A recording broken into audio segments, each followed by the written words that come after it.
welcome to Taking You to School with Dr. Tom Prichard. I'm your host, JP John Paz. Of course, with me, the star of the show, the former WWE World Tag Team Champion, 8-time McMahon Wrestling Tag Team Champion, and one of the greatest trainers ever in the history of the business, the Doctor of Desire himself, Dr. Tom Prichard. Dr. Tom, how are you doing today, sir? And John, I'm doing great today. And every time I get to watch a Jerry Lewis interview, I do even better. So, Oh, wow. How's he you're, doing? you're, you're familiar. You're familiar with Jerry Lewis, Yes, yes. Didn't he of pass course. away? Yes, he did. Yeah, I was going to say, yeah. I The was Jerry looking at Lewis telethon, the yeah. 7 minute interview. That's the 7 minute, 7 awkward minutes of Jerry Lewis. You never seen that? No, no, I got to check that out. Look I it like up. Jerry Lewis. It's like 7 minutes. I love Jerry Lewis. That's why I watched it again today with some people, and just I said, look, listen, this guy was a big star. Why is he so mad now? Look it up. Do some research. So, Okay. yeah. Yeah. He always did the telethon. Yes, he did. Yeah, always Labor did that. Day, Labor Yep, Day marathon, telethon, marathon, yep. telethon. Yeah, he sure did. The Jerry Lewis, uh, what is it? April? No, March of Dimes. I knew that there was some kind of month in there. March Right. of Dimes on the Labor Day weekend. So When we started this show, I didn't think we were going to be talking about Jerry Lewis of all people. But that's you that's had not bad. Yeah. you had to be there, John. You had to be there.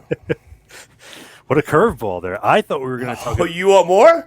I've got plenty of curveballs in me tonight, I and thought we every were going night to talk actually. No, about no, no. your. I thought we were going to talk about your old buddy, your longtime close personal friend, Who's getting in that? trouble with the law once again. Again. Oh my God, we were Well, just talking about this. What was this, like 4 weeks ago? We were talking yeah, about this. about a month ago, I guess. Right, Yeah. and So I, Sonny, yeah, back in the news. gosh, well, I don't know what else to say. I don't know how else to say whatever else there is to say. So I said it last time. It's kind of depressing, and but at the same time, it's disheartening as well because somebody that's sick, I guess, doesn't want to get well or can't get well. Hell, I don't know. I feel bad for her. I honest to God do. I wish I wish you could have a happy life. I wish you could find some kind of happiness. But my goodness, I don't know that this is going to turn out well. Man, arrested again, and the charges was like crazy. It was like a litany of charges for her. It's like, wow, what is going on with? After we had just mentioned, like, hopefully she stays out of trouble. Nope. Well, I think that's one of those things that uh, you know what fuels you, and you also know what's going to cause you trouble in your life. But I don't know. I mean, I honestly, God, don't know what to say about it anymore because here I'll be analyzing and assuming and all these other things that really don't mean anything in the end because she's not the first. She's not certainly won't be the last. So, shame to say, but it's true. My opinion.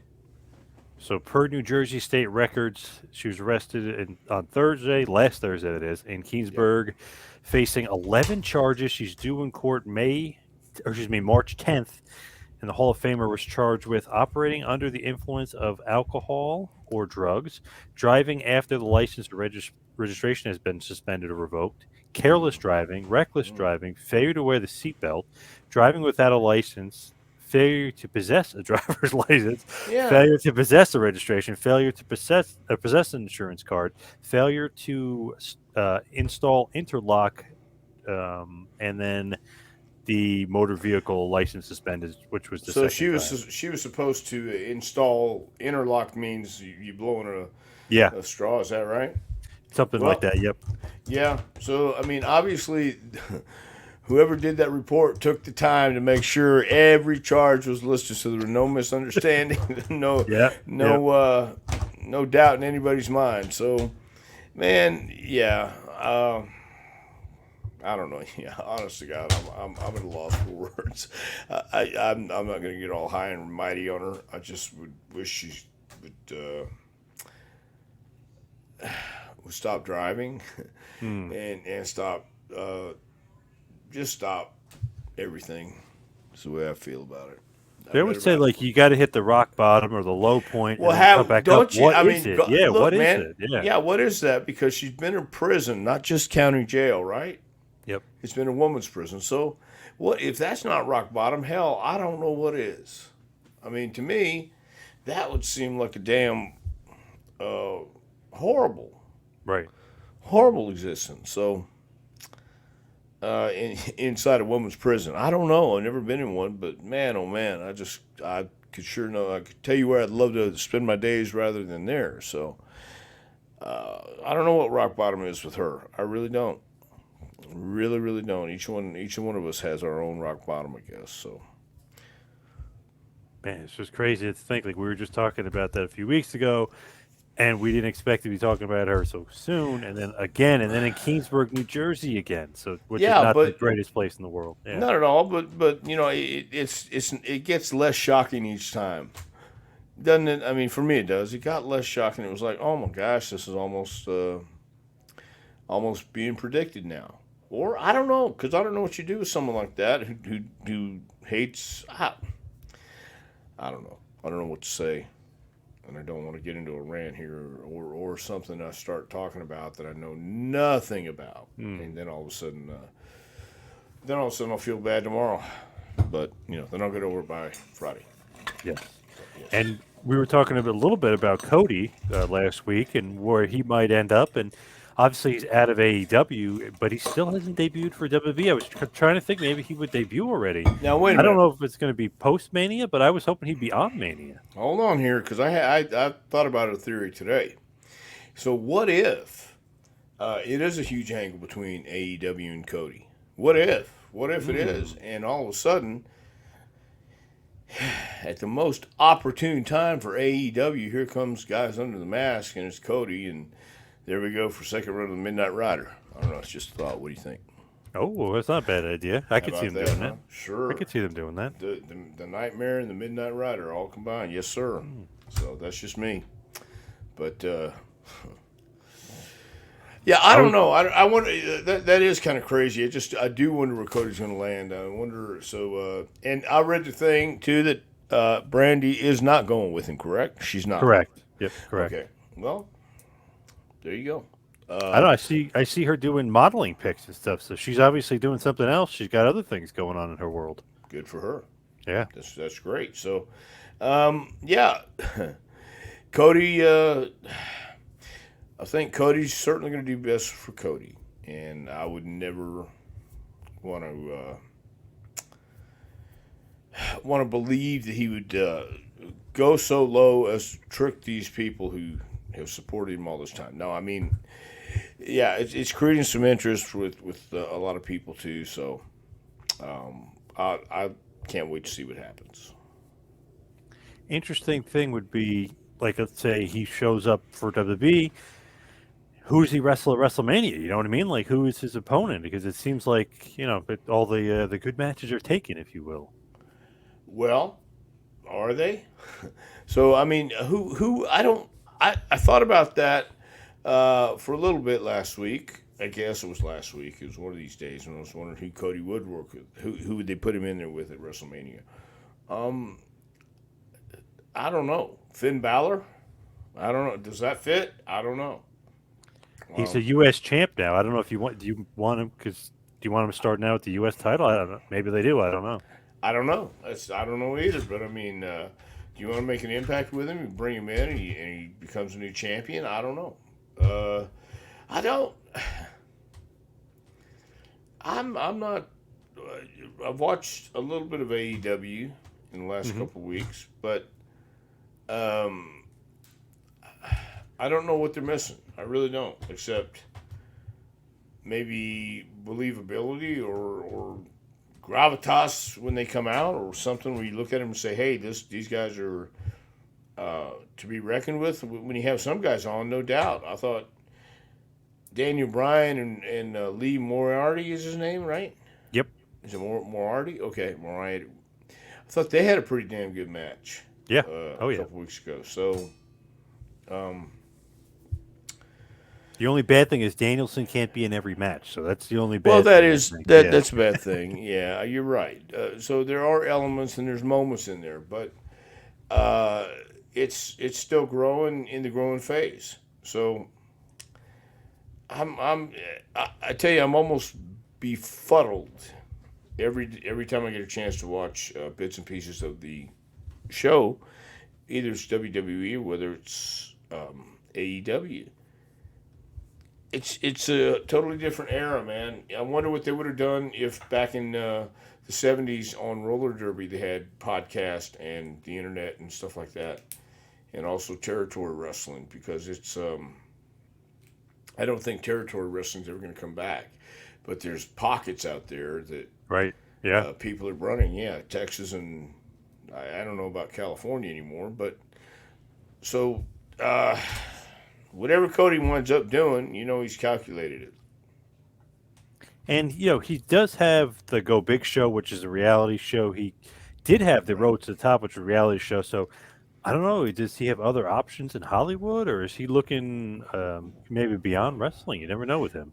Yeah, well, I mean, I think it'd make perfect sense for him to be, if he's already on a couple of shows and been featured on those shows, of course he's an asset. And I think WWE are always looking for stars and people who have added to their resume and added to their value. So it's not out of the realm of possibilities. It's not out of the realm of believability, in my opinion, that it would make sense in everybody else's mind as well for a guy like Cody Rhodes to show up at the biggest sports entertainment company in the world, at least at this time.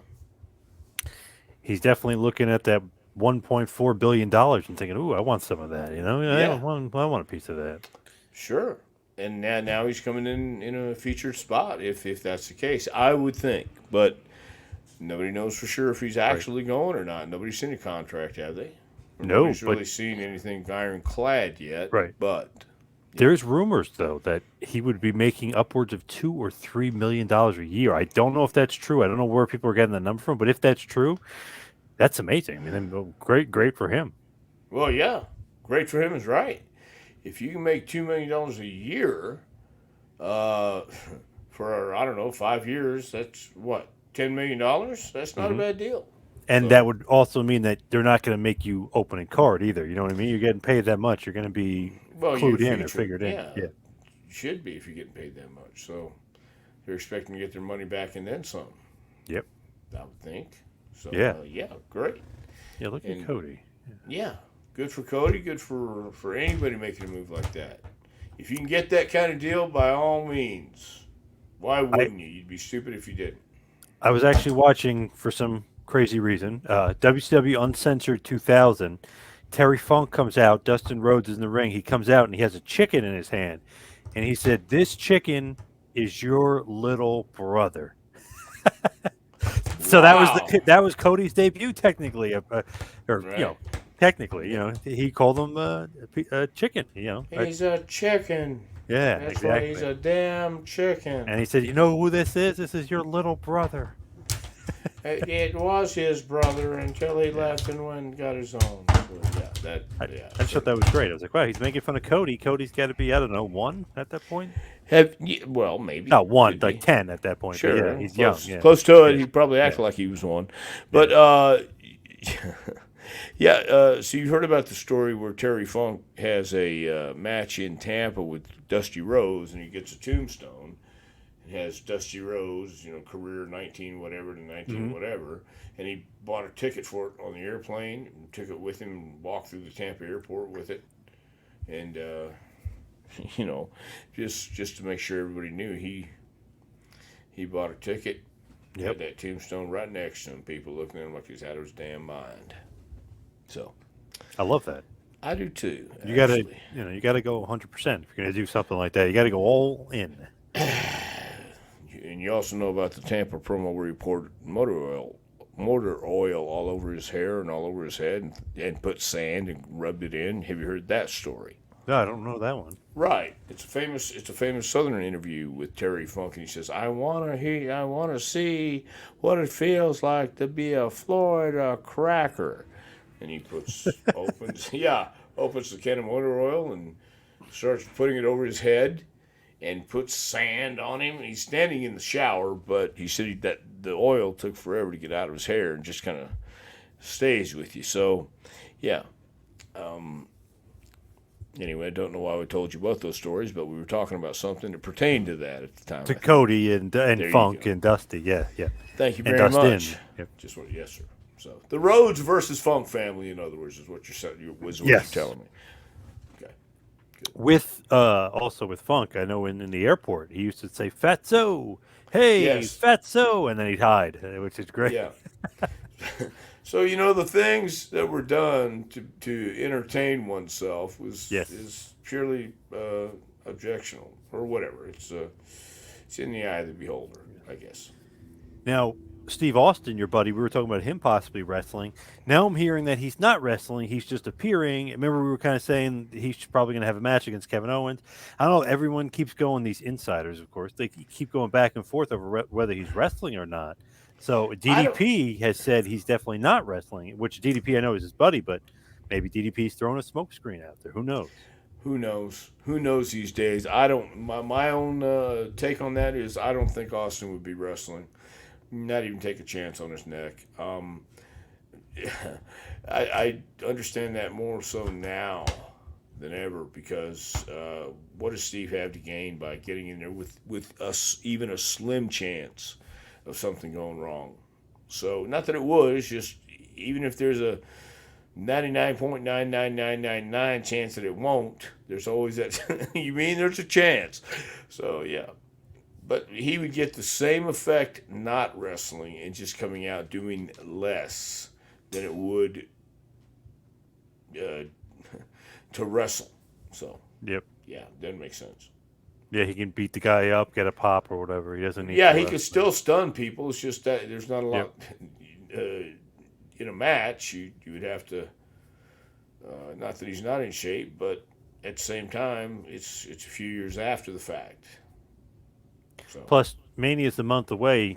Wouldn't you announce him if he was wrestling? Wouldn't you like make that big news? You'd promote it already. maybe not. I mean, maybe not. It could be something like it's a last minute surprise, so everybody says, "Oh, now the rush is on." I don't know. Could be,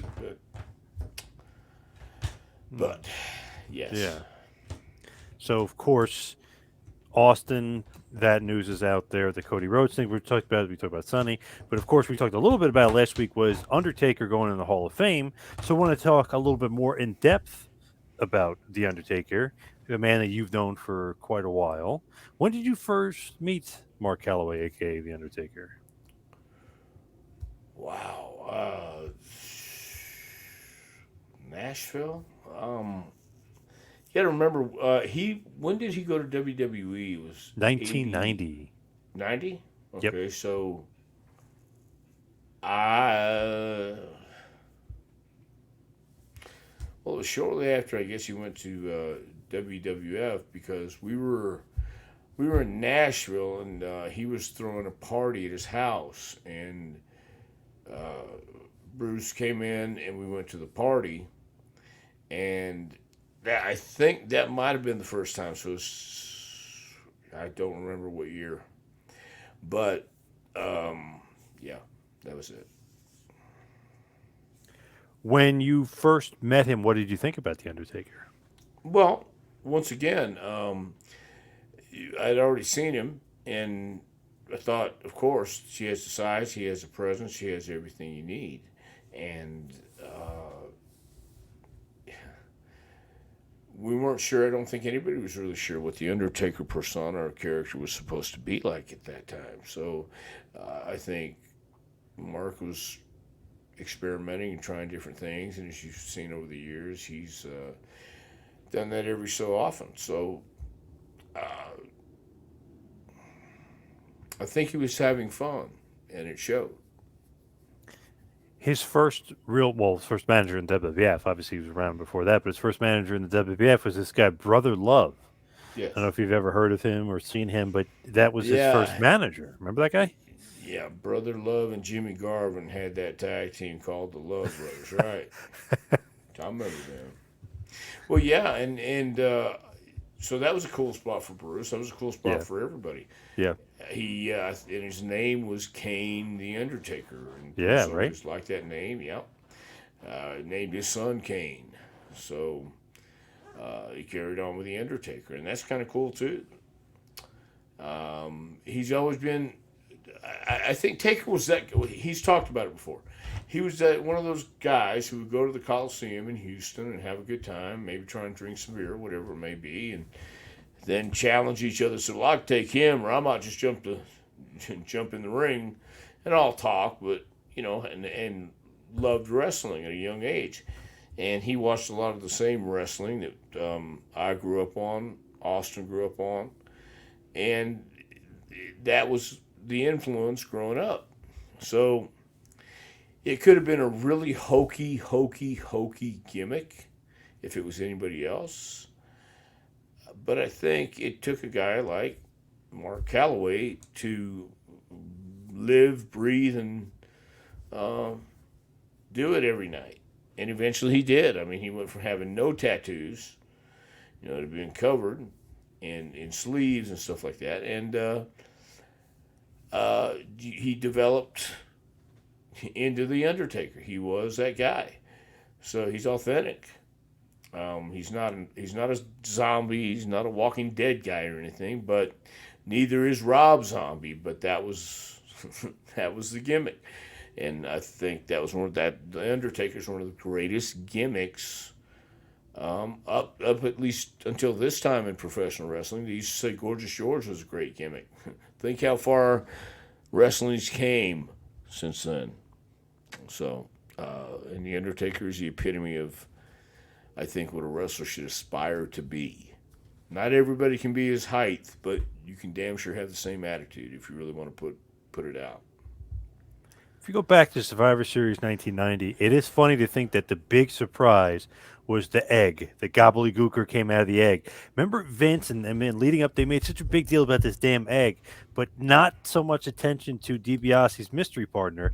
The egg became a joke. Obviously, Hector Guerrero, your old buddy, Mm-hmm. underneath the underneath the stupid costume and dancing with Mean Gene, and Mean Gene tripping over the rope, which I think he did on purpose to save the entire thing. If you watch closely, I think he did that. But Undertaker was, they weren't even like, oh yeah, DiBiase's got a mystery guy too. Right. It's funny the Well, way that worked out. yeah. Sometimes I think, especially with stuff like that, it grew into something that they couldn't control, and they figured, well, we might as well just go all the way with it. They're going to shit on it anyway, so let's just shit on it before everybody else does.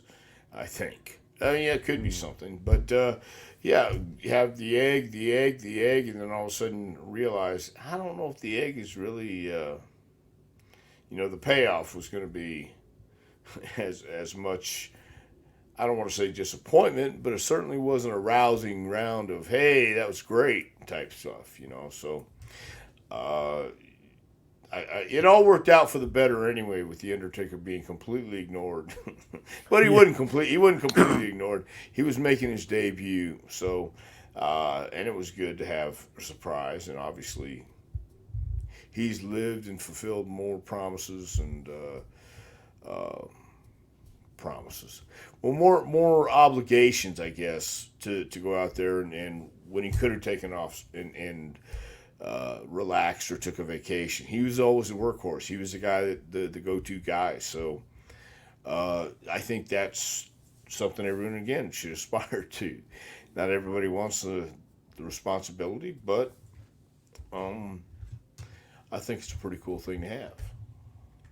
So when he's first there, obviously, he's a quote unquote rookie, WWE standards rookie. They almost, it's like they don't know what they have with him, but they know they have something. Like you could tell they didn't want him losing. You know what I mean? They kept him strong for quite a while. Well, by all means, you don't let a guy like that start getting beat. I mean, there's no reason to do it. He's young. He's groomable now. Take care of him now. He's got all the tools if you can just understand how it's done. And so yeah, that obviously made perfect sense to everybody who ever saw that. And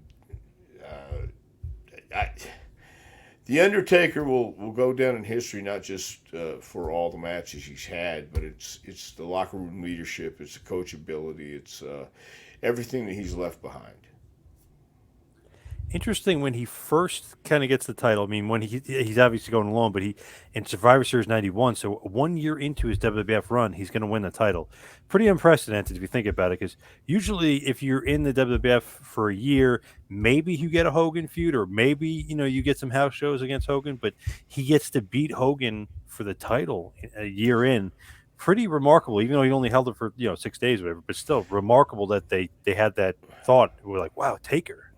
Yeah, and I think that also carried over to guys like the Ultimate Warrior and things like that because Taker was a rookie. He deserved the title, but that was when everybody's looking to see what can this guy do. I think it was one of those questions of if we put the title on him, what will the reaction be? Let's see for a little bit. We can always put it back on Hogan.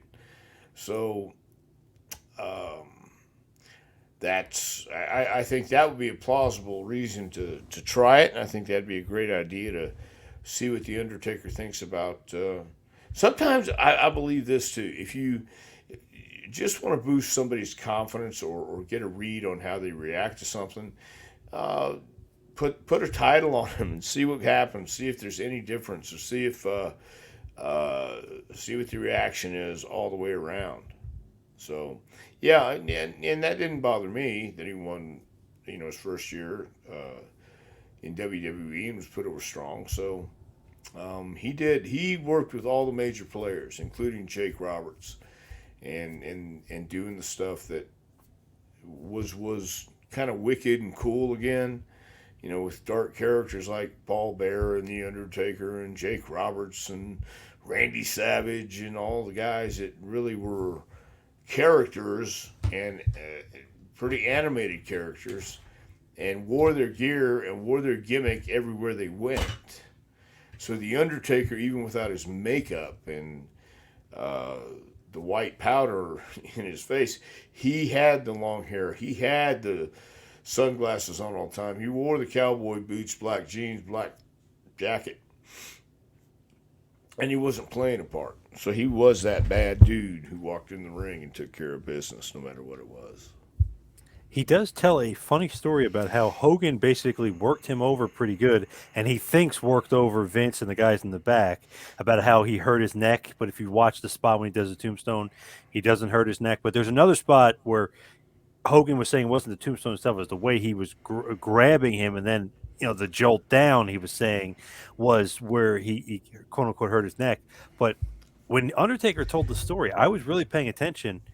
I think that Vince told Hogan to do this, just by the nature of the story, to work him and see how he handled and how he would react to Hogan saying Hogan hurt his neck. And of course, Undertaker was did it gracefully and didn't have any problems. But he's like, oh, from that point on, I didn't really trust Hogan. But I think they were almost testing him. It seemed like, you know what I mean? They do stuff like that. What? Yeah, would they do that? Whoa. Yeah. I don't know, man. Let me Google that and find out. So, yeah, I mean, it's it was a great time to be around. It was a great time to be there too. So and there was only one guy that could pull that off, and it was the Undertaker. So, I think that I don't blame Taker for not wanting to wrestle. I don't blame anybody for not wanting to wrestle because not you're not what you once were. So, but I think not only did he go through the test, he passed all the tests. Oh, good God. And yeah, so yeah, for that alone, and plus everything he's done in the ring, he certainly deserves going in the Hall of Fame.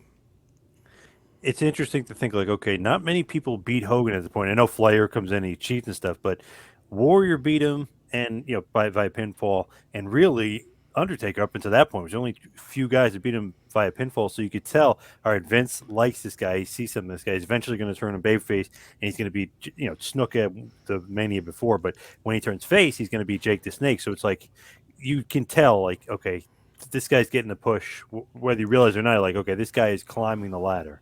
Well, I think most people would realize that if you watch wrestling for long enough, you'll figure it out and look at the guy and say he's a can't Hmm. miss star. So it's you're right. That was a chosen few who got to pin the man back in the day, and that can stay with you or that can drift off, and it takes talent once again to understand how it's done to keep your spot year after year after year and be undefeated at a major at the major event after years and years Yep. and years. That just happened organically too, and people started keeping up with it. So he's been a part of some, if not the biggest things Hmm. in the professional wrestling. So Yeah, you think about how he went along, and that streak just kept building and building and building. It almost became bigger than, like the main event match, or bigger than the Royal Rumble match, or whatever was going on. It was almost like, oh, who's Undertaker wrestling this year? I mean, that right, became the big story.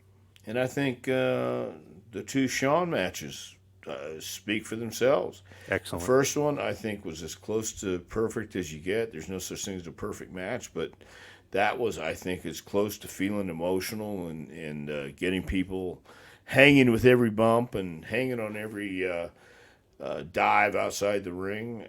It's I don't know if there's any big matches like that coming up. I mean, are there? Are there that many anticipated matches like a Undertaker versus whoever it might be? No, definitely Yeah. not.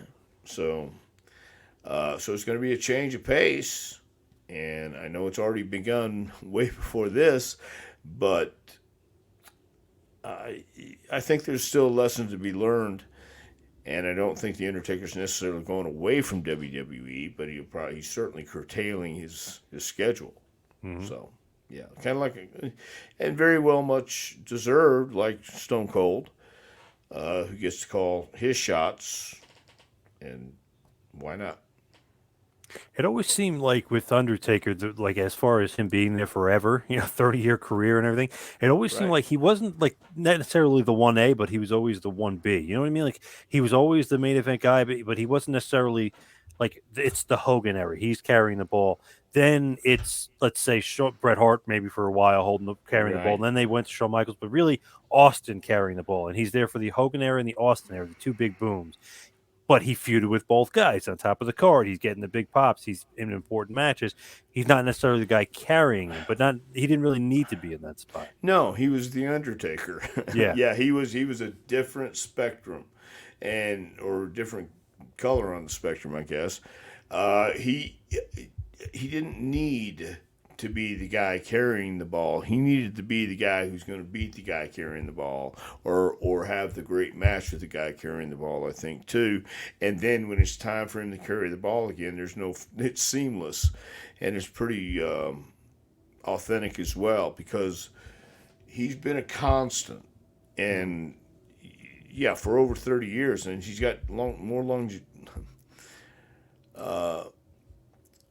more longevity, the word I'm looking for, than Austin had. I mean, who else were the guys? He was there during Hogan, Austin, Rock. So he was that constant, and he was that constant top guy. There was no doubt. It wouldn't fit trying to put him on one of the first four matches, unless it was you know to get him to get him out of the building anyway. But yeah,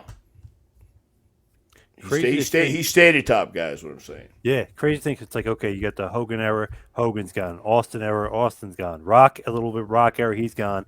Cena era, Roman Reigns era, he's there wrestling those guys all the way through, and usually having big matches, WrestleMania matches sometimes, but Yeah. very, very big important matches against every guy, and it's always believable. And he always helps them get credibility by either beating him or having a feud with him. Well, that's Undertaker understands who to elevate and who not to, and how to elevate somebody. So uh, that's a veteran that'll be around for a while. I certainly hope so, anyway, and be able to lend advice or just somebody to talk to and have something to bounce off.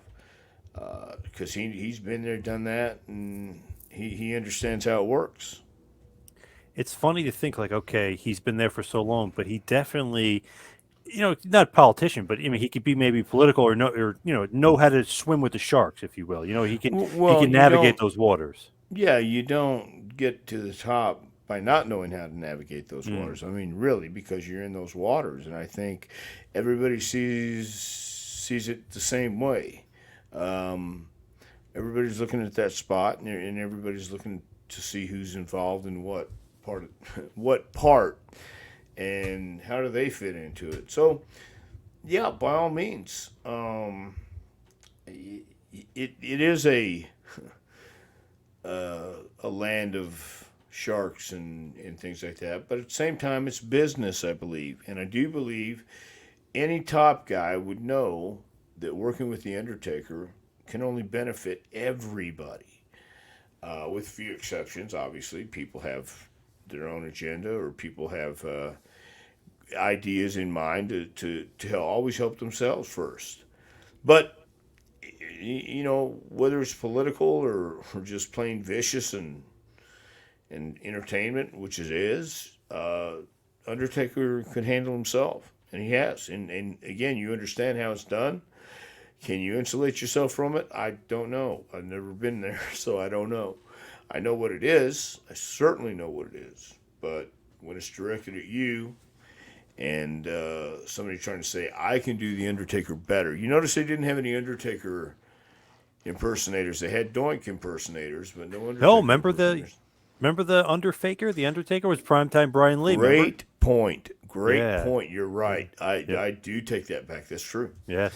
So yeah, But they were actually pretending it was the Undertaker. It wasn't like it was a jokey thing. They were like making him a killer. He was beating everybody with right. DiBiase. It was Yeah. DiBiase got the evil Undertaker, and it was Hmm. a great storyline. I don't know if you could do that today because you'd have to have the guys who know how to do that today. And but anyway, he did some really cool stuff.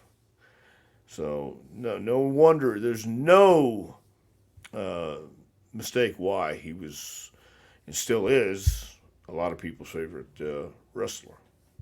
It's funny. I was just talking to Maven. Remember Maven from I Tough Enough fame? Sure. Great guy. He was saying that people backstage, he had a ton of heat. They didn't like him necessarily because he didn't pay his dues. He came from Tough Enough, so he was saying he kind of felt some heat. But Undertaker, he said, was one of the few guys was like so cool to him. He let him eliminate him in the Rumble, part of that great Rumble. Undertaker's reaction is great. The announcer, everything was perfect. But Undertaker didn't have to do that to put him over. Right. And then he lost the hardcore title to Maven. I know there's some chicanery involved, but he didn't have to lose to Maven. He's like, man, he goes, that gave me so much respect in the locker room. Everyone almost forgot about the heat and stuff that I didn't quote unquote earn my dues. I won a contest to be here. But Undertaker put me over, so everyone's like, "Well, we can too." We have no problem with you. If Undertaker didn't have a problem, Yeah, I believe that was the signal, and that was a message backstage to let everybody know, hey, look, man, I put him over, and why can't you? right? So, and Maven actually had talent. Maven, and he went in the gym, and Yeah. so yeah, it was. I thought that was well deserved. And once again, show business can be very petty, and I Hmm. think that's probably what Maven felt. It's funny. You talk to Maven for 2 seconds, you could tell like, oh, this guy's got he's got something to him more than like Yeah, some of the other meathead guys. You know what I mean? There's some character there. yeah, there is some character there, and I hope is he coming back? When you talk to him, is he coming back to wrestling? So he's been doing some managerial stuff in New Jersey, part of a promotion here. So he's Danny Morrison, aka Danny Doring's manager for promotion here. Oh, good. But when I interviewed him, he literally had the skyline of the Freedom Tower behind him. So he's working in New York City. Probably doesn't need wrestling, but Gotcha. he loves it, so he'll do it. He'll have some passion to kind of come back and do. And I know he did some stuff with Zack Ryder and Brian Myers. They do a lot of the nostalgia stuff. Yeah, yeah, and they do a hell of a job too. Yeah. So, yeah. But with Taker, is he a ribber at all? Like, how is he backstage? I know that he likes to drink a little bit, but rib anything or any Well, sort I of don't. jokey stuff with him? Just for the record, I don't know that the Undertaker drinks backstage. No, Just no, for the not record. backstage, but Right. he's yeah. No, I've never seen him do any ribs or anything like that. I don't think he was adverse to it. Of course, he was the judge, I believe, in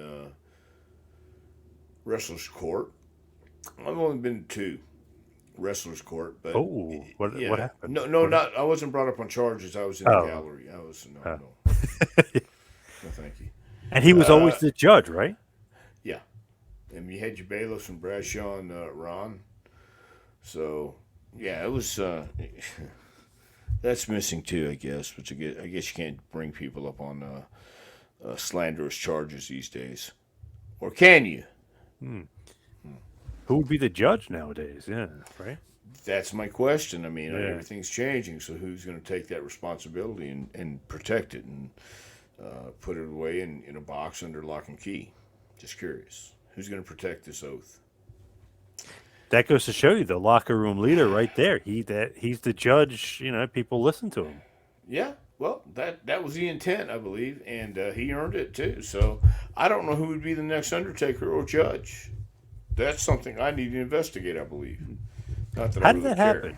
Like, how did all that happen? Just organically? I guess. I wasn't there at the very beginning of it, but I guess it did happen organically. I guess it was part of a ritual that you went through, and I love rituals Hmm. and I love codes of the road and codes of everything else. So I'm not sure who started it, but it's a damn fine system, if I do say so myself. What did you think? You're in the gallery. What did you think about him as the judge? He was very efficient, and he understood the charges, the severity. He understood the punishment needs that needed to be done. If the acolytes needed a bottle of Jack and a bottle of Jim Beam, he saw to it that it was rusticated. I don't even know what rusticated means, but there you go. So JBL, your longtime close I personal got I got a friend. long I got a long a Yeah, lot of long time yeah. close personal friends, huh? He was Yeah. saying that Teddy Long once got brought up on charges that he was getting free Viagra or something, Yes, something of that sort, I and he was attended selling that. it, even though he got it for free. He Yes, was selling it, and he got caught. yes, Got yes, he caught did. red-handed. Undertaker made him buy beer. I think what was the case for the whole locker room. Maybe he did. Yeah, I was there for that. I'm not sure what the exact punishment was or how it was dealt out, but by God, there were some law-abiding citizens after that in And the back JBL anyway. also told me great story about Undertaker. I guess maybe he was having some fun with Godfather from the night before, maybe drinking some Jack Daniels, whatever the case. So he needed a place to take a nap, and he's like, "Man, the locker room's too loud. Like, where the hell am I going to go?" He told JBL, he goes, "I'm literally going to go sleep in the coffin. It's the most quiet Oh, place." So he goes to sleep in the coffin, and I guess when he woke up, he goes to get out of it, and he's those stage hands, and people around stage are like, "Oh my God, it's real! Like the gimmick is real. Like he's scared." yeah, that makes sense. Like Makes people got perfect sense. legit scared. Like, holy shit, he really sleeps in that thing. Oh my God. Yeah, only in wrestling, right? Well, Yeah. yeah, I think it'd be other places too, So if maybe a little given. bit of a ribber though, right? Maybe a little bit. Maybe I've just never witnessed any highfalutin ribbon from the Yeah. Undertaker, so that's all I can say. You ever go out drinking with the Undertaker? I have, as a matter of fact, it was in Tampa, Florida, and it was Yoka. Ooh, yes, and it was when we were still on the show, and I want to say the Dollhouse, I think is where we were in Tampa, the Dollhouse, and I went in. It was Yoko and Taker at the bar. I don't think we went together. I think I met him there. And the guy started buying us drinks, shots of Jack. Now, I can't really drink whiskey very well. Hmm. And I had an 8, and I did it once, put another shot out there immediately. I did it again, and it came up, and it went right through my shirt, went right down my Oh. shirt and on the floor. And the girls at the bar were going, "Ew," and I was going, "Ooh." So yeah, he has certainly kicked my ass drinking. Hmm. Yes. Yeah, it was terrible. It's a horrible thing. What did he So say? Did he laugh? Did he love no, it? no, no. Yeah, yeah. They just looked at me and they said the bathroom's right over there. So I think they got someone. No, they did. They got someone to mop it up. I mean, this is a gentleman's establishment, of course. Right, right. Yeah. So I came in and Yoko came and checked on me and made sure I was okay, and he came back, and I continued drinking. So there. Nice. Look at That's, you if toughing that it if that out. was a Yeah. fun if that was a fun story or not, or if we had fun, but I believe that was a good night. With him, obviously, he had his crew, right? The BSK. He's got the Bone Skull crew or whatever. All those guys, they have any problems that you saw with like the clique or like because it seems a little bit like faction warfare backstage a little bit. No, those guys were okay with everybody, I think, and the clique was okay with with who they were okay with. But I think Taker and the Bone Street crew uh, were pretty cool with everybody. So BSK was the Undertaker, Godfather, Savio, the Godwins, and Yoko, I yes, think, yes, the Godwins, Paul, and Rikishi maybe. Rakishi, yes. What a crew! Yeah, wouldn't want to Well, mess with those yeah, guys. Is there a guy there under 300 pounds? Jeez. Oh, well, I guess Savio, but he was still he's pretty Savio was pretty he's pretty big though. yeah he's pretty big and he's pretty tough. Yeah, Yeah. yeah, he's pretty tough too. Yeah, I wouldn't want to mess with that crew. Jesus. And Henry Godwin might be one of the smaller ones. It's like, okay, Well, not Henry gonna and mess with these Phineas, because guys. Yeah, Phineas has a mean streak too. Yeah. man. So yeah, I was a walking hit squad or hit. Yeah. That roster at that point was like, oof, there was no small guys. Like the Heavenly Bodies, which is crazy, might be the smallest guys there, Oh, which is not. we were one of two of the smallest guys there. I'll tell you that right now. So we were in the land of giants, no doubt. With Taker, you mentioned Shawn Michaels. Any other feuds that you think of? Like, oh man, great matches like Bret Hart, maybe Steve Austin. I loved everything Brett and the Undertaker did. Taker and Austin, I thought was a very cool angle with the Taker symbol, and you couldn't call it Yes. a cross; it was a symbol. Yep. Yes. You know, Yep. but again, you got the message, and I also I liked the Jake angle too, uh, just because of like the what was Paul Bearer's set called? The Funeral funeral parlor. parlor. The funeral parlor, Yep. and just the look and the ambiance of it was a very cool setup. So even though wrestling was that at that time, the Undertaker was still that at that time too. He was the one constant, authentic figure, big guy, looked the part, and as hokey as it could have been, he made it work. He made it believable enough to where it was like this is the Undertaker, a la like this is Marilyn Manson. They're not going to let you see him without the gimmick on, Right. and they're going to be that gimmick for you, and so and to go to that extreme, uh, that's dedication. That's being a pro. Undertaker also got to show, when they first brought him in, it was like, oh, Giant Gonzalez and Kamala, and like, matches where it was, a little bit maybe tougher to have a great match, so to speak, as far as just like work rate wise, or, whatever that means. But it's like, okay, when once you start wrestling Brett, you start seeing this guy's athletic as hell. He can come off the top rope. He's doing old school. You know what I mean? Then, and then, years later with Michaels and then Kurt Angle, and like, it's like, wow, like you really see, like, this is not just some 6'10", 300-pound guy that's just a monster. He's athletic as all hell.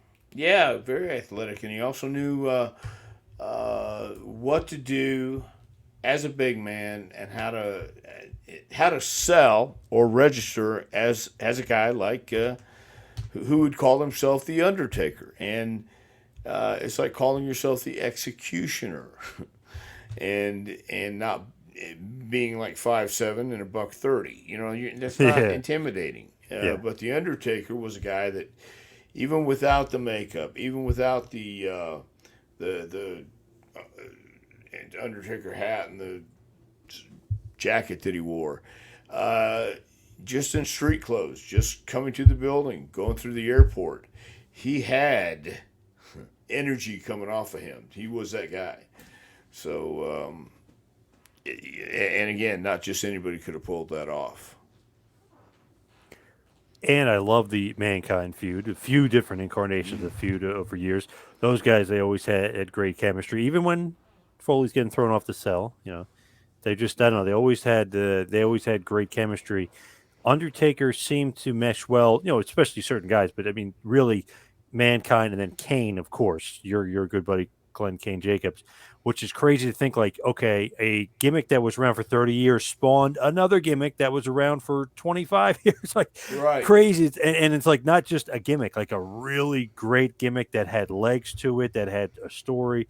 Pretty remarkable. You don't see a lot of other characters where it's like, okay, I can spawn or maybe none I'll spawn another gimmick, and that gimmick might last as long as my gimmick lasts. Crazy. Well, yeah, I think that goes back to trying something, and if it works, it works, and you never know if it does or will or won't. So uh, sometimes you look into that, and two of the greatest characters, greatest personas in the business would have to be Undertaker and Kane. I mean, they had everything you want to look for in somebody special, from the size to the experience and the we're getting experience along the way, and then being able to build on that uh, are two guys that you want to keep around for a long time, and they're bound to do great things, and they have since both of them have kind of backed off a little from wrestling. I always find it funny, like when you see people online, they're like, "Oh, Undertaker, he's so private. Now he's open, and he's this or he's that." It's like they didn't realize he was a person. You know what I mean? He was so. I don't know, mystique, the aura, whatever. He was so different than everyone else. People don't realize, like, wow, he's a real person. Like, wow, you know what I Well, mean? They almost like have a hard time grasping it. well, I can understand that to a point. Do you know who Richie Blackmore is? No, Richie Uh, Blackmore. No. Blackmore played Deep Purple, Smoke on the Water. Okay, all Oh, right. Have you yes, ever seen yes, any yes. interviews with him? No. He's a weird guy, man, or he's perceived to be a weird guy, but he has this aura about him as well. I'm this deep, dark, mysterious guitar player, and the first licks of Smoke on the Water just came to me in a godly event as the light shined down in my eyes, and it was there. I'm a miracle. Uh, so I think sometimes again, if you meet the Undertaker, he didn't want to disappoint anybody as far as being a real human being or being a real person. I think he wanted to have that mystique, and more power to him. That's what you want to have. And when you talk to him, he stayed in a mode, but it fit him because that was natural for Mark Calloway to be that and dress that way and look that way and walk that way, and so and again, some people can follow that path and know how to get there, and others never, and it takes sometimes some longer than others to finally figure out what they're supposed to do. But Taker came at the right time in the right place. His psychology, his philosophy, all second to none as far as just like knowing the business, knowing how to be a big man and work the business, how to work the small man. I mean, he just a master class on just his psychology, and you gotta love his philosophy really on wrestling. I think he's a once in a lifetime athlete and performer.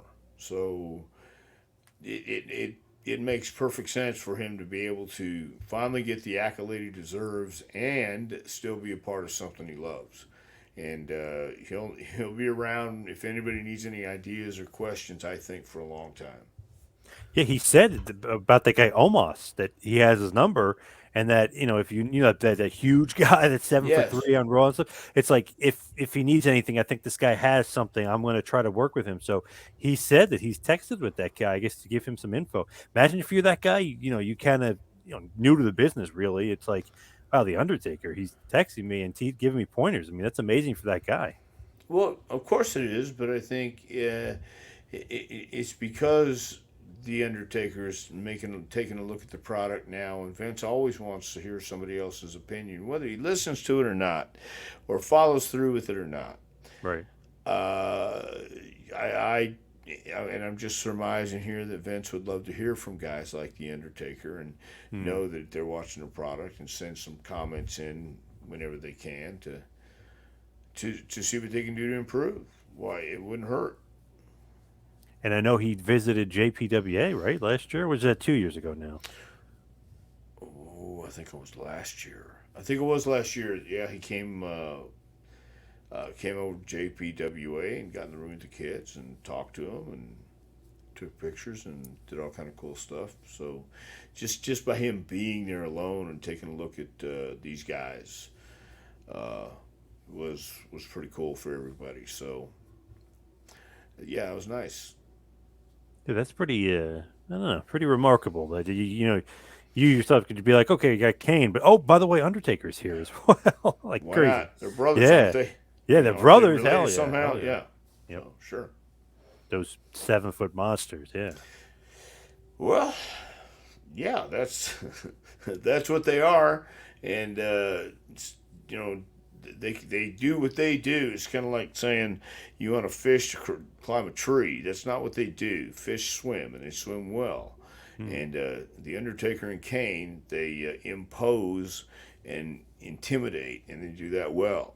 So that's what made them so popular, and that's what made them so authentic because there was no pretense there. They were actual 7 foot guys who came in and were 7 foot guys. What do you think is the legacy of Undertaker? I mean, Hall of Famer, obviously. He's going in this year, multiple time champion. What's the legacy? Well, I think it's all again. It's subjective when you say the greatest gimmick ever because somebody else feels differently about some other kind of gimmick. So I think it's all what you think is the greatest gimmick ever. But as far as legacy, you have to say he was certainly one of the greatest performers slash characters in WWE certainly, but even probably the entire world of professional wrestling. Anywhere you go, I don't know any place anywhere else, whether it's overseas or in the North Pole, who have anybody like a guy like Mark Calloway. Not just to play the Undertaker, but to actually know how to walk and talk and uh, have yourself perceived as a monster and as a larger than life, uh, real life human being. Now, as far as Undertaker, obviously one of the all time greats, I think that's a great stopping point. And obviously, we're looking forward to the Hall of Fame to see his induction and see what goes on there. But let's head on to talk about your book, A Pro Wrestling Curriculum Advice, Suggestions, Stories to help the aspiring pro get to the next level. Where can they get this awesome book?